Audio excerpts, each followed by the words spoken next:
तुम्हाला सुद्धा असं वाटतं का, की सेक्समध्ये सर्वात महत्त्वाचा अवयव हे पुरुषांचं लिंग किंवाच पेनिस आहे म्हणून? तसं काही वाटत असेल तर ती चुकीची समजूत आहे. का? सांगते. कारण पुरुषांचं जसं पेनिस, तसा स्त्रियांचा लैंगिक अवयव सुद्धा खूप पॉवरफुल आहे. त्याचं नाव क्लिटोरिस.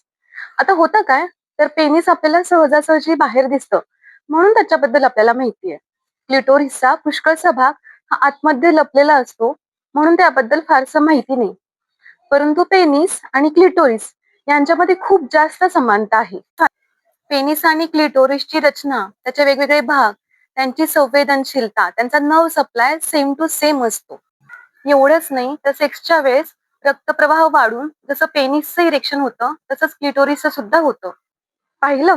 स्त्री आणि पुरुषांच्या लैंगिक अवयवात किती जास्त साधर्म्य किंवा समानता आहे ते. परंतु दोघांच्या जागा वेगळ्या. म्हणजे पेनिस जे असतं ते बाहेर असतं आणि क्लिटोरिस हे आत असतं. त्याच्यामुळे एक जास्त महत्वाचं आणि दुसरं कमी महत्वाचं असं मुळीच होत नाही.